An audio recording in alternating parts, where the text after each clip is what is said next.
नमस्कार साथियों, स्वागत है आपका अपने YouTube चैनल इलेक्ट्रीशियन स्टडी 1.0 पर। दोस्तों, आज की वीडियो में इलेक्ट्रीशियन थ्योरी के कुछ इंपॉर्टेंट क्वेश्चंस करने जा रहे हैं। जैसा कि आपको स्क्रीन पर पहला क्वेश्चन दिख रहा है। पहला क्वेश्चन कुछ इस प्रकार से है, इनमें में से कौन सा पदार्थ अचालक है? अचालक मतलब इंसुलेटर। अचालक को क्या बोलते हैं? इंसुलेटर बोलते हैं। अचालक बोल दो, कुचालक बोल दो, इंसुलेटर बोल दो, मतलब वो कौन से पदार्थ होते हैं? वे पदार्थ जिनमें धारा का प्रवाह नहीं होता, उन्हें क्या बोलते हैं? इंसुलेटर बोलते हैं। अब इन ऑप्शंस में जो दिए गए ऑप्शंस हैं उनमें अपना इंसुलेटिंग मेटल्स नहीं पूछा है। कौन सा पूछा है? नहीं है। तो बेकेलाइट क्या है? इंसुलेटिंग मेटल्स है। रबर भी क्या है? इंसुलेटिंग मेटल्स है। माइका भी क्या है, जिसे अपन वब्रक बोलते हैं, वो भी इंसुलेटिंग मेटल्स हैं। लेकिन जो कार्बन है वो क्या होता है? एक तरह से अर्धचालक यानी कि सेमीकंडक्टर मेटल्स है। कौन सा है? अर्धचालक है। ठीक है, तो कौन सा ऑप्शन सही हो जाएगा? सी ऑप्शन इसका बिल्कुल राइट आंसर हो जाएगा, क्योंकि यहाँ पर क्या पूछा है? नहीं है, अचालक नहीं है, मतलब कार्बन जो है क्या है? अर्धचालक है, इसलिए इसका सी ऑप्शन बिल्कुल राइट आंसर हो जाएगा। नेक्स्ट क्वेश्चन की बात करते हैं। क्वेश्चन नंबर सेकंड है, निम्न में से कौन सा पदार्थ इंसुलेटर नहीं है? सेम क्वेश्चन है लेकिन ऑप्शन चेंज कर रखे हैं। ए ऑप्शन में दे रखा है अबोनाइट, बी ऑप्शन में दे रखा कांच, सी में दे रखा सीसा और डी में दे रखा है मार्बल। तो अपना जो इंसुलेटिंग मेटल्स नहीं है, अबोनेट भी क्या है? इंसुलेटिंग मेटल्स है। कांच भी क्या है? इंसुलेटिंग मेटल्स है। मार्बल भी क्या है? Insulating metals. जिन जो शीशा होता है, शीशा जिसके अपन बैटरी के सेपरेटर्स वो यूज होता है, और जो अपना क्या बोलते हैं फ्यूज वायर्स होता है, उसका मिश्रण भी तो लेड का ही तो बना होता है, टिन और लेड का बना होता है। तो वो क्या होता है? एक तरह से इंसुलेटिंग मेटल्स नहीं होता। तो कौन सा ऑप्शन सही हो जाएगा? सी ऑप्शन इसका राइट आंसर हो जाएगा। नेक्स्ट क्वेश्चन की बात करते हैं। क्वेश्चन क्या है कि तांबा जो होता है एक धातु होती है। तांबा जो होती है वो किस प्रकार की धातु होती है? तो तांबा क्या होता है? चालक होता है, क्या अर्धचालक होता है, या अचालक होता है? उपरोक्त में से कोई नहीं। दोस्तों, चार ऑप्शन ही देख लेते हैं हम। सबसे पहले बात करते हैं चालक धातु। चालक क्या होते हैं? वे पदार्थ जिनमें इलेक्ट्रॉन की बहुलकता होती है या फिर धारा जो होती है आसानी से प्रवाहित होने क्या कहते हैं? चालक कहते हैं। और चालकों की अंतिम कक्षा में एक, दो या तीन इलेक्ट्रॉन उपस्थित होते हैं। ठीक है दोस्तों। सेकंड ऑप्शन की बात कर देते हैं अर्धचालक, जिसे अपन सेमीकंडक्टर बोलते हैं।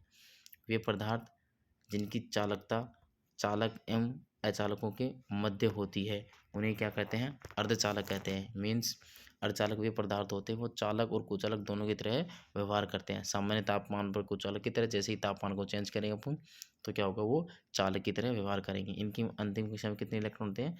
4 इलेक्ट्रॉन होते हैं। नेक्स्ट ऑप्शन की बात करते हैं अचालक, जिसे अपन बोलते हैं कुचालक या इंसुलेटर बोलते हैं। वे पदार्थ होते हैं जिसमें धारा का प्रवाह नगण्य होता है। इनकी अंतिम कक्षा में कितने इलेक्ट्रॉन होते हैं? 8 इलेक्ट्रॉन होते हैं। अब क्वेश्चन की बात करते हैं। क्वेश्चन में पूछा गया है अपने से कि जो तांबा होता है वो तांबा क्या होता है? किस प्रकार की धातु है? तांबा क्या होता है? एक प्रकार का चालक होता है। तांबा क्या होता है? एक प्रकार का चालक होता है जिसमें धारा आसानी से प्रवाहित होती है। तो ए ऑप्शन इसका बिल्कुल राइट आंसर हो जाएगा। नेक्स्ट क्वेश्चन की बात करते हैं। विद्युतीय चालक पदार्थ इनमें से कौन सा नहीं है?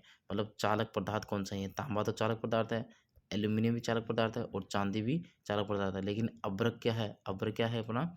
इंसुलेटिंग मेटल्स है। कौन सा मेटल्स है? इंसुलेटर या इंसुलेटिंग यानी कुचालक पदार्थ होता है। तो कौन सा ऑप्शन सही हो जाएगा अपना? इस क्वेश्चन का आंसर कौन सा हो जाएगा अपना? बी ऑप्शन इसका बिल्कुल राइट आंसर हो जाएगा कि चालक पदार्थ कौन सा नहीं है पूछा है। तो ये तो तांबा भी चालक है, एल्यूमिनियम चालक है, चांदी भी चालक है, लेकिन अब्रक क्या है? कुचालक पदार्थ है। इसलिए इसका ऑप्शन कौन सा हो जाएगा? बी ऑप्शन इसका राइट आंसर हो जाएगा। नेक्स्ट क्वेश्चन की बात करते हैं। अच्छा क्वेश्चन है नेक्स्ट क्वेश्चन। अबोनेट में सल्फर की प्रतिशत मात्रा पूछा। अबोनेट जो होता है अपना, उसमें सल्फर की प्रतिशत मात्रा कितनी होती है?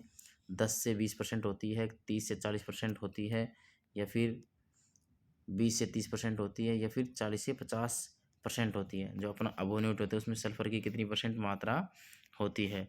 तो अबोनेट में सल्फर की मात्रा होती है 30 से 40% होती है। सी ऑप्शन इसका बिल्कुल राइट आंसर हो जाएगा। नेक्स्ट क्वेश्चन की बात करते हैं।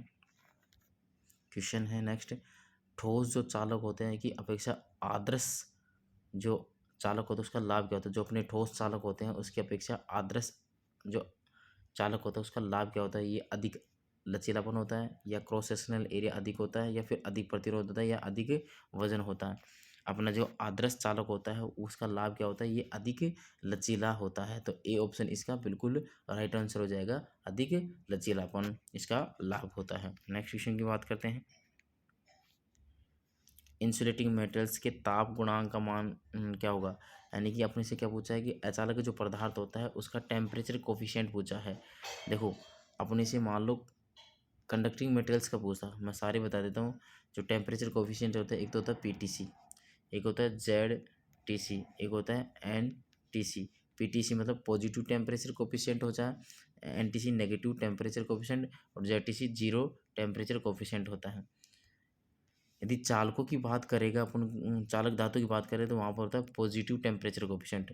कुचालकों की बात करें, ठीक है, या फिर अर्धचालकों की बात करें तो उसमें क्या होता है, नेगेटिव टेम्परेचर कोफिशिएंट होता है। इसके अतिरिक्त मैग्नीन यूरिया का होता है, उसमें जेडटीसी ये होते हैं, जीरो टेम्परेचर कोफिशिएंट होते हैं। यहाँ पर किसकी बात कर रहा है क्वेश्चन में, अचालकों की बात कर रहा है। किसकी बात कर रहा है, इंसुलेटिंग मटेरियल्स है, उनका टेम्परेचर कोफिशिएंट किस तरह से होगा, नेगेटिव टेम्परेचर कोफिशिएंट होगा, ऋणात्मक होता है उनका टेम्परेचर कोफिशिएंट।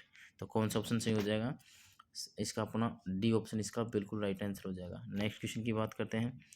पीवीसी, यह बी नहीं है दोस्तों, ये है पीवीसी। पीवीसी का फुल फॉर्म क्या होता है, पॉलीविनाइल क्लोराइड होता है। ये भी बहुत बार एग्जाम में पूछा गया है कि पीवीसी जो होता है उसका फुल फॉर्म क्या होता है, पॉलीविनाइल क्लोराइड होता है। तो अचालक के वर्ग से संबंधित है ये पीवीसी होता है, कौन से कुचालक वर्ग से संबंधित है ये पूछा है। ठोस अचालकों में आता है, गैस में आता है, या फिर द्रव में आता है, या फिर ये सभी में, कौन से में आएगा। जो अपना पीवीसी होता है वो कौन से में आता है, द्रवीय अचालकों में आता है। सी ऑप्शन इसका बिल्कुल राइट आंसर हो जाएगा। नेक्स्ट क्वेश्चन की बात करते हैं। एक विद्युत रोधक पदार्थ यानी कि अचालक यानी इंसुलेटिंग मेटेरियल्स, उसका मूल गुण क्या होता है। जो अपना इंसुलेटिंग मेटेरियल्स होता है, कुचालक पदार्थ होता है या विद्युत रोधक पदार्थ होता है, उसका मूल गुण क्या होना चाहिए। देखो निम्न वोल्टेज टूटन, बी ऑप्शन में दे रखा उच्च परावर्तित सामर्थ्य, सी ऑप्शन चेक करते हैं इसका क्या दे रखा है, सी ऑप्शन है न्यूनतम प्रतिरोधकता, और डी ऑप्शन में दे रखा है आपका जल विश्लेषणीयता।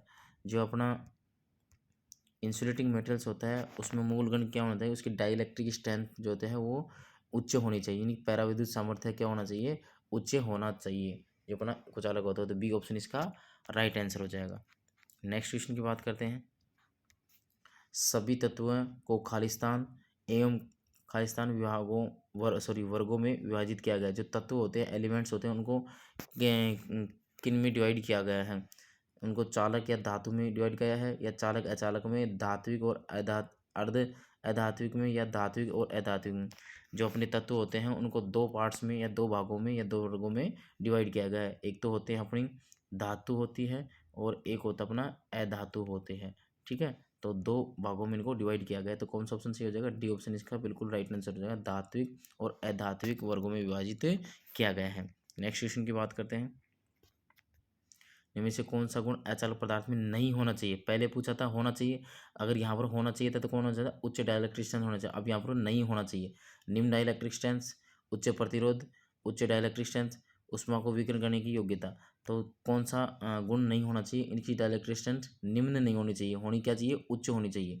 उच्च प्रतिरोध भी होना चाहिए, उच्च डाइलेक्ट्रिक स्ट्रेंथ भी होना चाहिए, ऊष्मा को विकृत करने की योग्यता भी, लेकिन उसकी डाइलेक्ट्रिक स्ट्रेंथ निम्न नहीं होनी चाहिए। तो कौन सा ऑप्शन सही हो जाएगा, ए ऑप्शन इसका बिल्कुल राइट आंसर हो जाएगा।